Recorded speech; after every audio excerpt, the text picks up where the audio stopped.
आइए सुने कार्यक्रम हवा महल।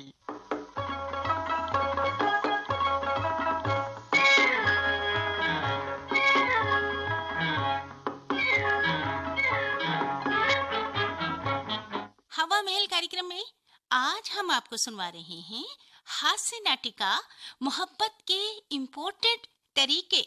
लेखक दिलीप सिंह, निर्देशक लोचन बख्शी। वक्तों ने जगा ही दिया है? अभी तक बैठती नहीं बनाई। अरे ओ बहादुर, अरे कमला, अरे तुम लोग सुनते क्यों नहीं? कमला। पापा जी, आज हम सब हड़ताल पर हैं। क्या कहा? हड़ताल पर? कैसी हड़ताल पर? अरे सुनती हो, ये आज क्या गड़बड़ है? बब्बू ने ठीक कहा है, आज हम सब हड़ताल पर हैं। तो रहो हड़ताल पर, मैं चला दफ्तर। आज हम आपको दफ्तर भी नहीं जाने देंगे, हम घेराव डालेंगे।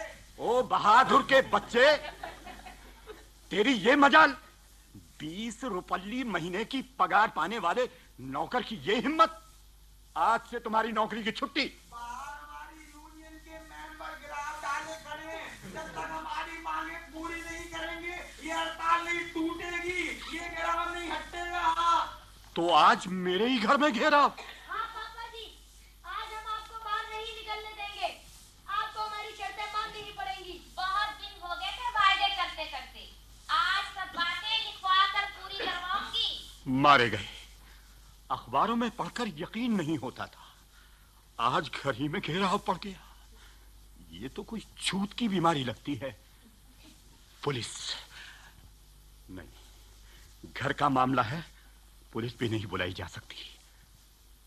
मैंने कहा श्रीमती जी, आखिर बाहर तो आइए, अपनी शर्तें तो बताइए। कहिए। हाँ तो श्रीमती कमला देवी जी, आपको मुझसे क्या क्या तकलीफें हैं? अभी बताती हूँ। पल्लू तो ऐसे खोल रही हो जैसे मेरे लिए इलायची निकाल रही हो। अब इलायची नहीं मिलेगी। हाँ, मैंने सब लिख रखे हैं। तो सुनो, तकलीफ नंबर 1, अब तुम मुझे प्यार नहीं करते। क्या कहा? प्यार नहीं करते? हाँ, अब पहले जैसा प्यार नहीं करते। पहले मुझे प्यार से कम्मो कहा करते थे, अरे बच्चों की माँ कहकर बुलाते हो। दिल पर हाथ रखकर कहो, शिकायत सच्ची है? अरे नहीं? तो बच्चों की माँ नहीं तो अपनी। मेरा मतलब है किसकी माँ कहूँ? बताइए बताइए। कह तो चुकी हूँ, फिर बार बार क्यों पूछ रहे हो जी? तुम्हारा पहला चार्ज ये है कि मैं तुम्हें प्यार नहीं करता। मैं कहता हूँ ये गलत है, और 100% गलत। हटो जी, हमारी सभा ने कहा है कि शिकायतें सुनते वक्त बहस नहीं करनी है। अच्छा, नहीं करूंगा।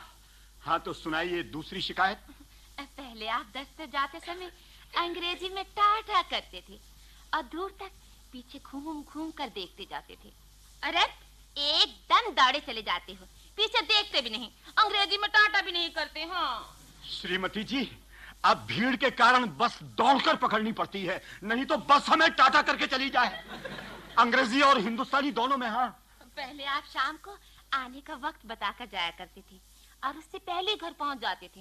अरे मैं इंतजार करते करते सो जाती हूँ। देखिए दफ्तर का काम बढ़ गया है, देर सवेर हो ही जाती है। अजी देर हो जाए दूसरी बात है, मगर ये सवेर क्यों होती है? ओहो, तुम भी बाल की खाल निकालती हो। फिर बहस।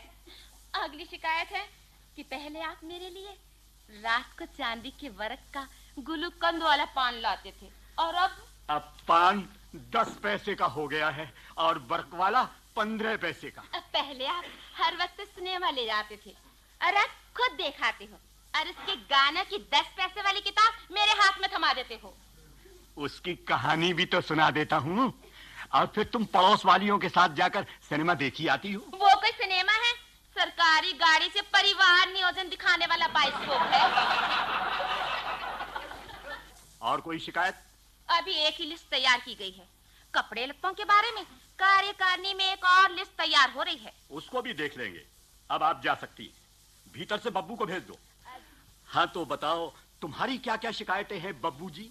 पहली ये कि अब हमें घर के नाम यानी बब्बू, कुकू, टोनी, ये जॉनी के नाम से ना पुकारा जाए।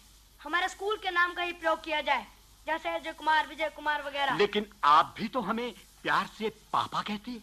आपका नाम बड़ा लंबा और मुश्किल सा है, श्री विशंबर नारायण प्रसाद सिंह।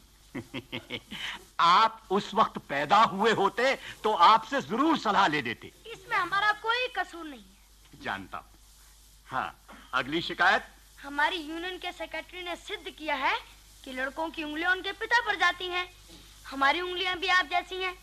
इसी वजह से हमारा हैंडराइटिंग भी खराब हो गया है। इसलिए हमारा सारा होमवर्क आप दफ्तर से टाइप करके लाया करें। वाह वाह वाह वाह, क्या दलील है? ये यूनियन का फैसला, मैं मजबूर हूँ। मिस्टर महेश्वर प्रसाद, देखिए हमें टाइप नहीं आता। सीख लीजिए। यूनियन ने इस इलाके के 3 दुकानों के पते बताए हैं। जरूरत पड़ने पर पूछ लूंगा। आगे बढ़िए। पढ़ने से थकान ना हो, इसलिए घर में एक रेडियो होना चाहिए। खबरें, संगीत और ड्रामे सुनने से हमारा जनरल नॉलेज बढ़ेगा। तुम्हारी अगली मांग? जी अभी इतनी ही मांगे हैं। हाँ हाँ हाँ हाँ, बहुत थोड़ी मांगे हैं। अच्छा, अब आप जा सकते हैं। जी। और देखो, बहादुर को भेज दो। जी पापा जी। पापा जी का बच्चा। जी किसका बच्चा? जी बैठो नहीं, खड़े रहो। जी मैं तो खड़ा ही हूँ। तुम्हारी कितनी मांगे हैं? जी फिलहाल 7 हैं। फिलहाल 7? जी बताओ। ये पहली ये कि हमें काम करते समय हर बार ये कहकर पुकारा जाता है कि हमें वक्त का ख्याल नहीं रहता, इसलिए हमें एक घड़ी खरीद कर दीजिए ताकि हमें ऐसी बातें ना सुननी पड़े। हाँ। दूसरी मांग? दूसरी मांग, जब हमने यहाँ नौकरी की थी तो रोज सब्जी बनती थी और सिर्फ दाल बनती है। हमारे लिए रोज सब्जी बननी चाहिए। हाँ। दाल का भाव मालूम है? नौकर के भाव से क्या मतलब? ये भी ठीक है। आगे बोलिए। बात यह है कि लाल गेहूं से हमारा पेट खराब हो जाता है, इसलिए हमें सफेद और बढ़िया गेहूं का आटा मिलना चाहिए। और श्रीमान चावल? वो भी बढ़िया। और हमारी चाय में गुड़ या शक्कर नहीं डालनी चाहिए। जब हमारे राशन की चीनी मिलती है सरकार से तो हमें वो क्यों नहीं दी जाती? हाँ। आगे से ध्यान रखेंगे। हम बिल्कुल ध्यान रखना। और एक बात और सुन लीजिए, राशन को पूरा करने के लिए आप रोजाना 1 दिन का व्रत रखते हैं, मगर मैं ये व्रत नहीं रखूंगा, इससे मेरी सेहत पर असर पड़ता है। बढ़िया बढ़िया, सेहत का एक गुर है, हफ्ते में 1 दिन का व्रत। नहीं बाबूजी, बिल्कुल नहीं। हमारे गांव में वो लड़का खूबसूरत माना जाता है जिसका पेट छाती से 2 या 4 इंच बड़ा हो। और व्रत करने से मेरा पेट हल्का पड़ जाएगा। और मेरी शादी कैसे होगी? वक्त आएगा तो देखा जाएगा। जी। हाँ, और कोई मांग? जी, अगर मेहमान 10 दिन से ज्यादा ठहरे तो हमें आधी तनख्वाह के बराबर भत्ता मिलना चाहिए। हाँ। मेहमान अगर 10 दिन ठहर जाए तो ये समझो तुम्हारी तनख्वाह भी छूमंतर। छूमंतर? हाँ, हजम। हजम? आजकल के जमाने में मेहमान, और वो भी 10 दिन। My God. चलो, आखिरी मांग। हमारी यूनियन की आखिरी मांग ये है कि हमारी पढ़ाई का पूरा इंतजाम करना चाहिए। क्या मतलब? बात यह है कि सुबह शाम की नौकरी से हमारी पढ़ाई में बड़ा हर्जा होता है, इसलिए घर में हमें ट्यूशन रख देनी चाहिए। बहुत खूब, बहुत खूब। जी। मेरे ख्याल में अगर मैं ही ये ट्यूशन शुरू कर दूं तो कैसी रहे? कैसा रहे? मास्टर ऐसा होना चाहिए जिससे पढ़ाने का तजुर्बा हो। क्यों नहीं, क्यों नहीं। तो मतलब ये हुआ कि तुम्हें पढ़ाने के लिए किसी अखबार में इश्तहार देना पड़ेगा। यूनियन वाले कह रहे थे कि इश्तहार की जरूरत हो तो किसी बढ़िया से अखबार में दे देना। कहो तो रेडियो पर ब्रॉडकास्ट करवा दूं। जाओ, मोहना को भेज दो। जा रहे हूँ। इन हड़तालियों के दिमाग दुरुस्त करने पड़ेंगे। आजादी के साथ साथ इनके दिमाग के पुर्जे भी आजाद हो गए हैं। डैडी, मुझे क्यों बुलाया? लड़कियां लाजवंती हुआ करती थी, अब वो चंडी देवी हो रही हैं। औरतों ने वाकई तरक्की की है। डैडी, वो ऑकवर्ड और सिली से बफून मुझे बिल्कुल पसंद नहीं। तुम किसके बारे में कह रही हो? जिसके साथ मेरी एंगेजमेंट करना चाहते हैं। ये सब तुम सतवीर के लिए कह रही हो? कितना सादा और शरीफ लड़का है। पूरा बोर है डैडी। बात करता है तो आंखें नीची कर लेता है, कुछ मजाक करो तो शर्मा जाता है, और जरा सा टीज कर दो तो मुंह पर पसीना आ जाता है। और डैडी, मुझे उसके बालों का स्टाइल बिल्कुल पसंद नहीं, किसी भी हीरो से नहीं मिलते। और डैडी, वो ना बिल्कुल ही सीधी मांग निकालता है, उसके बालों में हमेशा तेल लगा रहता है, और डैडी, दूसरी बात ये कि वो फॉरेन फिल्म स्टार्स की लाइफ हिस्ट्री से बिल्कुल ही नावाकिफ है। ये कौन से कोर्स में लगी है? आजकल सब चलता है डैडी। अरे हाँ, एक दिन ना मैंने उन्हें एक होटल में इनवाइट किया, and do you know daddy, उनको इंग्लिश डांस बिल्कुल नहीं आता।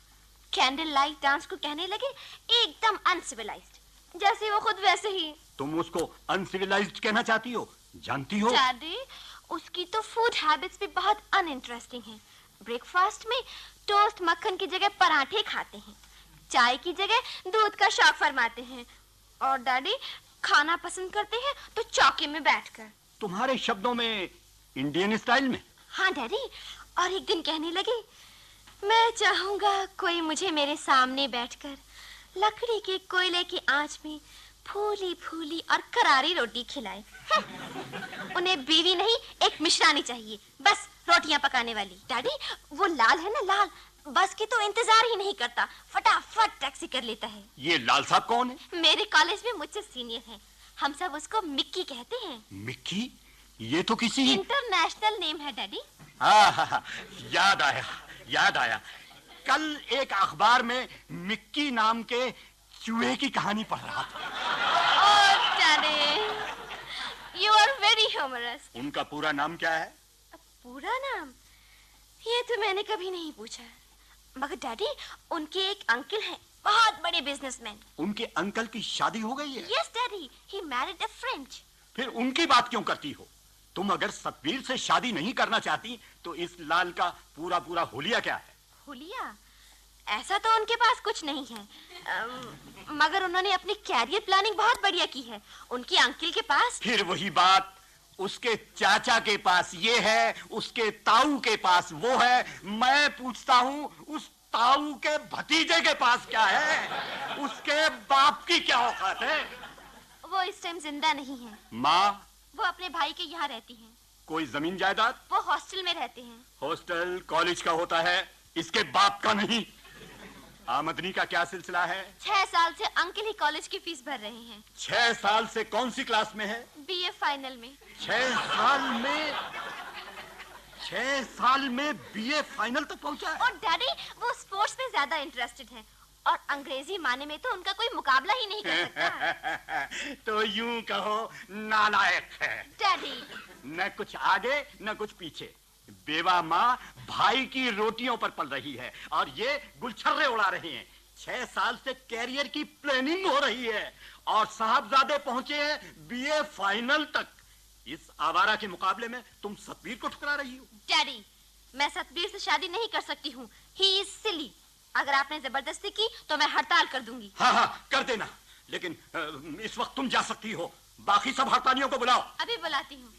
हम फैसला सुनने के लिए आ रहे हैं, मगर फैसला न्यायपूर्वक होना चाहिए।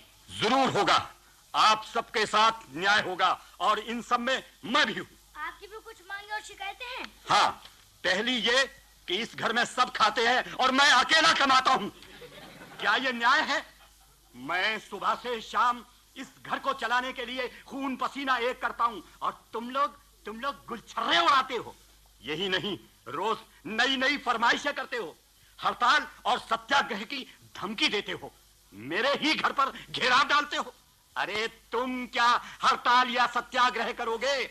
आज मैं हड़ताल करूंगा। आप हड़ताल करेंगे पापा जी? हाँ, और आज 1 तारीख को तनख्वाह के दिन मैं न आज दफ्तर जाऊंगा और न तनख्वाह लूंगा। फिर देखता हूँ तुम क्या करोगे। अजी, बिना तनख्वाह के घर का काम कैसे चलेगा? मेरी फीस और किताबों का क्या होगा? मेरी पगार का क्या होगा? और मेरे हेयर ड्रेसर का बिल कौन देगा? मुझसे कोई ना बोले, मैं हड़ताल पर हूँ। अब मेरा घेराव आरंभ होता है, हड़ताल शुरू होती है।